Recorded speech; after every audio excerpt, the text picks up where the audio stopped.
there is a reasonable doubt, you must bring me a verdict of not guilty. The charge, murder in the first. The kid you just decided is not guilty was seen ramming that thing into his father. An open and shut case. Or is it?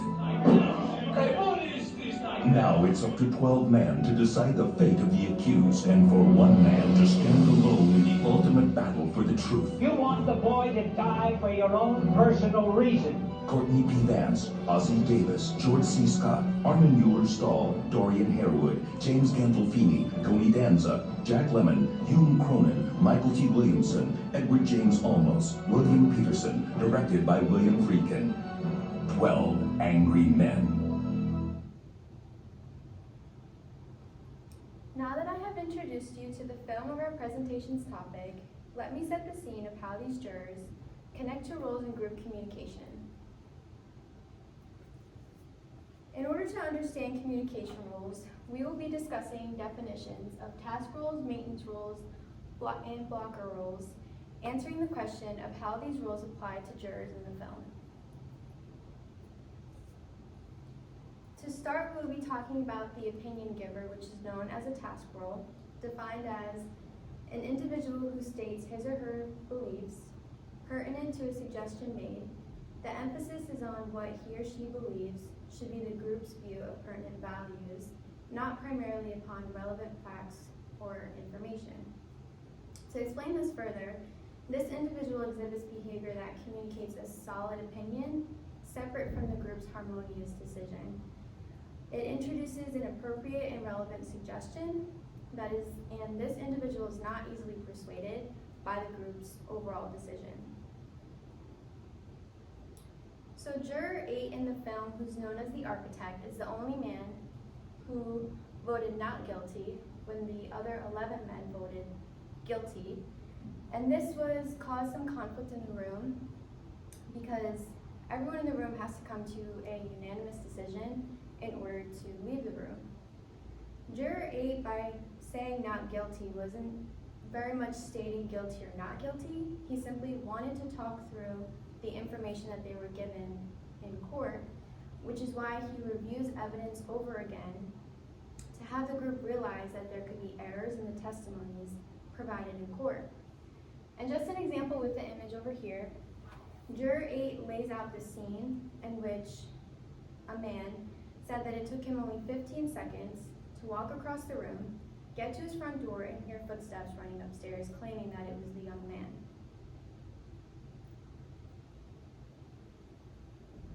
I don't know if I believe this story or not. Maybe I don't. So then what you vote not guilty for? Well, because 11 men voted guilty. I just don't find it easy to raise my hand and send a boy to prison for life, or maybe even to be executed without talking about it first. So in this clip, you can see that Juror 8 made an opinion that he didn't think it was right to vote the young man as being guilty without further discussing the evidence provided. I don't know. Moving on to the harmonizer, which is known as a maintenance role, and defined as a person who mediates the differences between other members, attempts to reconcile disagreements, relieves tension in conflict situations through good-hearted jokes and soothing attitude. To further explain, this person works towards creating balance in a group, mediating the different opinions being expressed, and maintains a calm manner so that the room itself can copy the same and collected behavior. So Juror 8, known as the foreman, is an example of a harmonizer. Seeing how he is seated at the head of the table, serving as a designated leader, he is the first to initiate mediation whenever the room becomes very escalated in conflict. He directs conversations between all the jurors, makes room for each person to share their thoughts, and he instructs the jurors to lower their voice and take their seats whenever there is conflict happening. Let's be reasonable. It's nothing personal. It's something personal. Now, let's not be so sensitive. This kind of sensitivity, I understand. All right, let's stop all this arguing. It's just wasting time. It's your turn. Me?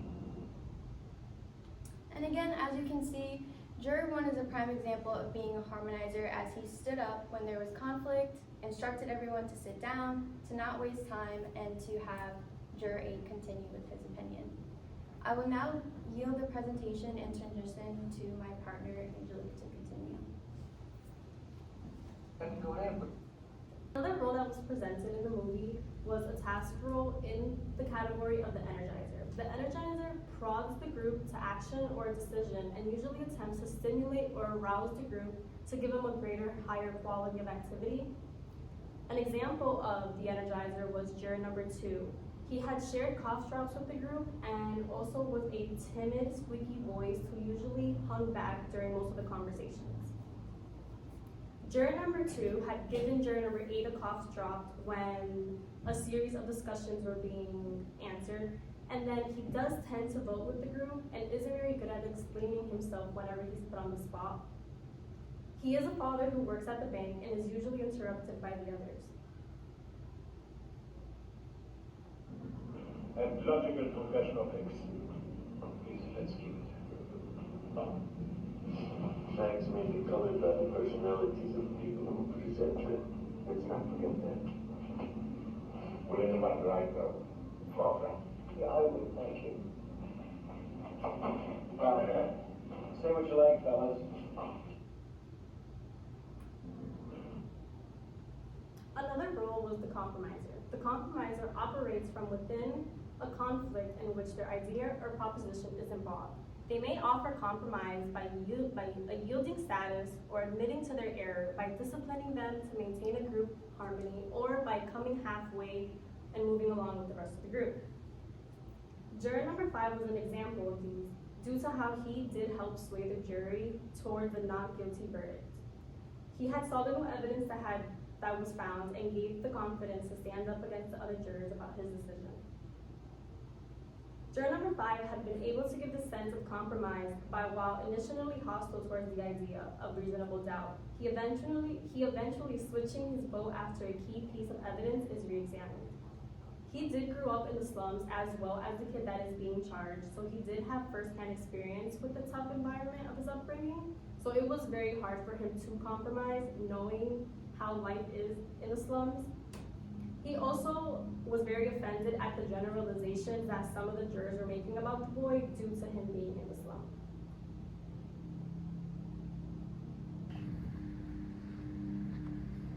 Mr. Foreman, I'd like to change my vote to not guilty. Oh, you gotta be kidding me. Are you sure? Yes, I'm sure. Vote is 9-3 in favor of guilty. Well, if this isn't the living end, what are you basing it on? The stories this guy made up? Another role is the blocker role. The blocker tends to be negativistic and stubbornly resistant, disagreeing and opposing without or beyond reason, and attempting to maintain or bring back a situation after the group has rejected it or has passed by it. Juror 10 is an example of the blocker. He is frequently angry and never gives up his opinion that the man should be charged guilty. His reasons are based on racist beliefs and his harsh judgment on the people who live in the slums. Tending to be stubborn and dismissive of arguments challenging the prosecution's case, he injects prejudice and stereotypes into the discussion, hindering a fair evaluation. He does not care for due process or the law, as he is on a single-minded mission to convict the boy due to his race. He felt as his job as a juror was to protect Americans from immigrants. For us to wonder if the boy was there at all when the murder took place. What do you mean, Dow? What are you talking about? Didn't the old man see the boy running out of the house? Look, see, he's twisting the facts. I'm telling you, he's twisting them. Did or didn't the old man see the boy running out of the house in 1210? Did he or didn't he? He says he did. Well, he says he did. How you like this? He says he did. Well, did or didn't the woman across the street see the boy kill his father? She said she did. You make it out like it don't matter what people say. What you want to believe, you believe. What you don't want to believe, so you don't. What kind of way is that? And what do you think these people get up on the witness stand for? Their health? I'm telling you, man, the facts are being changed in here. Now that I have discussed all roles, let me turn the floor over to Jenna to discuss these other roles.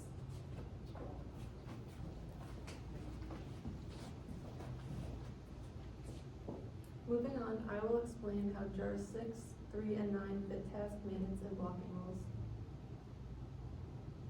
Juror 9 fits the elaborator role.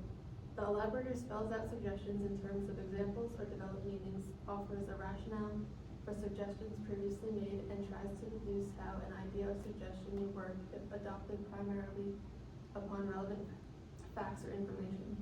Juror 9 fits this role by using facts from the trial to make his decision, points out new evidence that other jurors did not notice. Juror 9 is the first to change his vote from guilty to not guilty. He approached the situation based on facts and not based on bias. Throughout the trial, he supported Juror 8 when no one else did. Because of this, he was not respected by other jurors, but he still kept his opinion strong and pointed out facts of the trial that no one else noticed. The woman who testified that she saw the killer had those same deep marks on the side of her nose. Did you see that?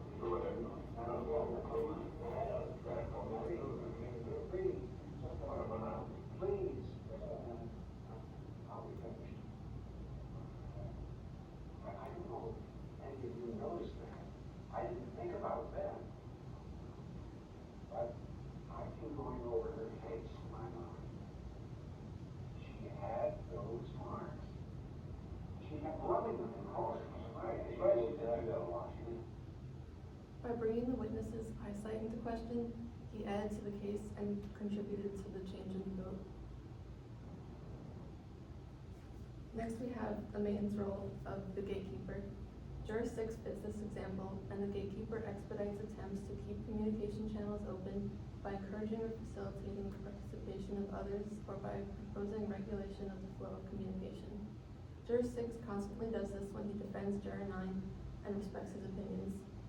He gave all jurors the chance to speak and did not bring bias into this trial. He was an average person, and he stood up for Juror 9 by keeping bias out of the trial. He is not afraid to call out Juror 3 for his disrespect towards Juror 9, and he listened to all the facts before he changed his vote to not guilty.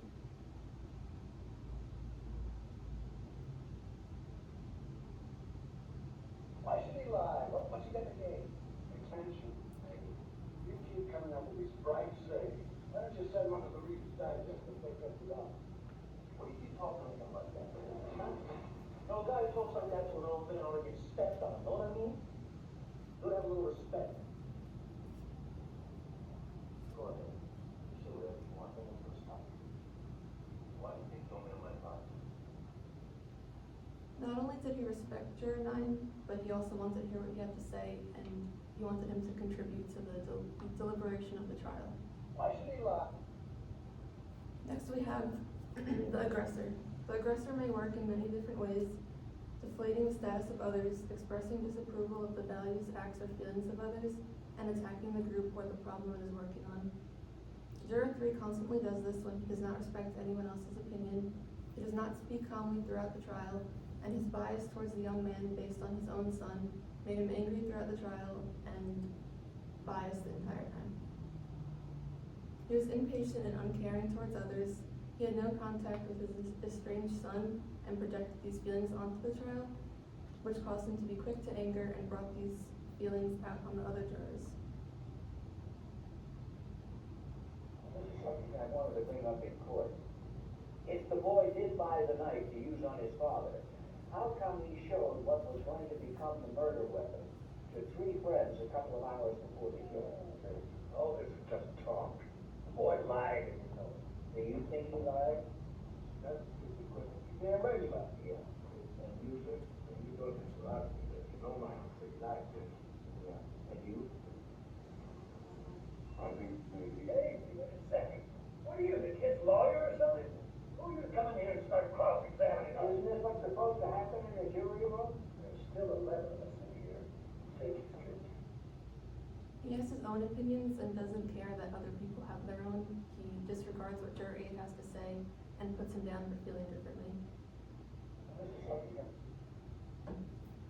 Now that I have given some insights on these three roles, I will yield to Thomas and let him continue to discuss three more jurors. So the first role I'm going to be looking at is the maintenance role, specifically the reality tester. So this role is defined as somebody who calls into question the logic and functionality of the group, and somebody who wants to kind of maintain order and analyze evidence. So Juror 4 is a perfect example of this, as he questions the logic of arguments of the other jurors, specifically number 8, and he tried to keep order and keep the discussion civil between the other jurors. So he's the stockbroker, and he tried to keep order in the room by calming people down and kind of saying that there should be a set of standards for each juror when they're giving their evidence. He took time to analyze evidence, and he presented his arguments in a very logical way, and kind of showed his thought process for each argument.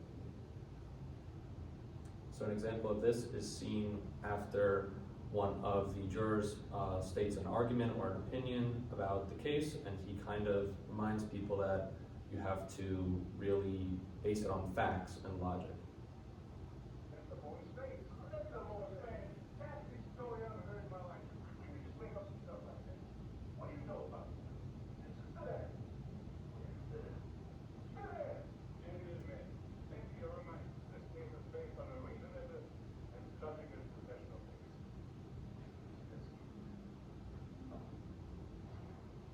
So this is an example of how he wanted the group to keep that set of standards and not deviate from having logical arguments.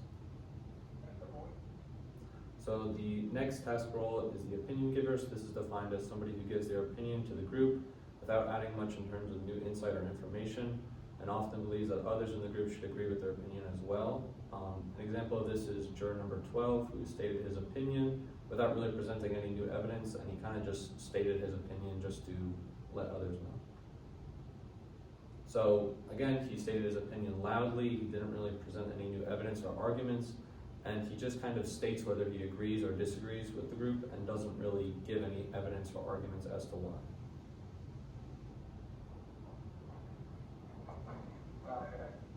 Say what you like, fellas. I still don't see how anybody can beat this kickback, though. There's one. And now that I have finished talking about these roles, I will yield to Lucia. Task, maintenance, and blocker roles contribute to furthering the case discussion by bringing various ideas and viewpoints to the group. And now that I have introduced the importance of the roles, allow me to tell you how each role affects the group. So, maintenance role and group observer. The group observer keeps record of various aspects of the group process and feeds such data with proposed interpretations into the group's evaluation of its own procedures. So for Juror 11, some examples of that is he kept note of discussion amongst the jurors. He was an active listener, and he contributed with his facial expressions because he didn't talk as much as some of the other jurors. So Edward James Olmos was engaged in the conversation, and he was acknowledging what the other jurors were having to say, and it was designed to ensure that the group ran smoothly, and he was collecting all of the information, and he was keeping track in his notebook to reference some previous points during the discussion.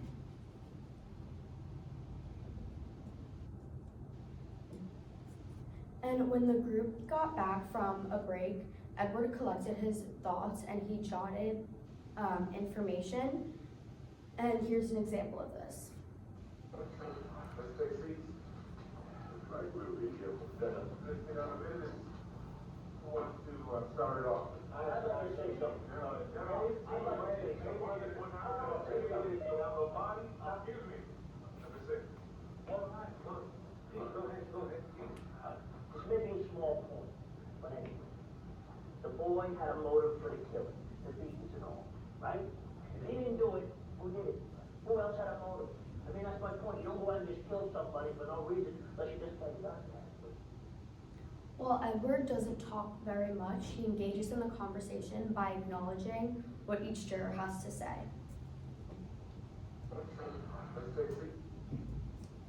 So the recognition seeker. The recognition seeker delays the group from smoothly operating and preventing efficiency. Usually they'll brag, report on their personal achievements, they'll act in unusual ways, and they'll struggle to prevent being placed in an inferior position. And some of Juror 7 examples are, he calls attention to himself by only caring about his baseball tickets and wanting to leave. He acts bothered and uninterested for most of the time while the jury's discussing the case, and he bickers a lot with the other jurors to deflect his own responsibilities. So Juror 7 is Tony Danza, and he only cared about the baseball tickets and not the case, and he wasn't really engaged in the conversation, and he tries to belittle Edward and wrongfully stereotypes immigrants. And he also conforms to groupthink because in the clip I'm about to show, he abandons his ideas and values in hopes of leaving the jury room early. I'll declare a hung jury. I go for that too. Come on, let's take it into the judge. Let this kid take his chances with 12 other guys. The court is not going to accept a hung jury. We haven't been here long enough. Well, let's find out. I'm not in favor of this. Listen, this kid won't stand a chance with another jury, and you know it. Come on, we're hung. Nobody's gonna change their opinion. Let's take it aside. Still don't think there's any room for reasonable doubt. No, I don't. Or that maybe you do not fully understand the term reasonable doubt. Oh, what do you mean I don't understand? Why the hell are you gonna talk to me like that? Gee, you like this guy, I'm telling you. They're all the same. You come over to this country running for your life, and before you can take a big breath, he's telling us how to run the show. The arrogance of this guy. Oh, you call him arrogant because he wasn't born. Well, I'm calling you arrogant because you were, I'll bet. Hey, look, son, I'm glad you call it. Hey, look, Sonny, nobody around, he's gonna tell me what words I understand and what words I don't. Especially him. So as you can see from the video, Tony deflects his emotions to prevent being put into an inferior position. So task, maintenance, and blocking rules are critical within groups because it allows diversity for the jury. And the diversity allows various opinions and standpoints, which gives significance to the final verdict. Jack Lemmon, jury number 8, challenges his other jurors in the beginning of the trial to further discuss the case where the boy's life is at stake. Group discrepancies create meaningful conversation of a fair trial, and each juror contributes their opinions, strengthening the reasonable doubt of belief that the boy is in fact not guilty. Each juror brings personal experiences and emotions to discuss the case and determine the ultimate verdict. The call to action. Did the jurors make the right decision? Without Jack Lemmon going against the majority in the beginning by standing strong with his initial instinct to further examine the case, the jurors would not have uncovered the truth and the boy would have been wrongfully sentenced. While all 12 jurors butted heads at one point or another, the group concluded that the boy was in fact not guilty. They confidently made the correct decision in the final verdict since they discovered circumstantial evidence against the claim.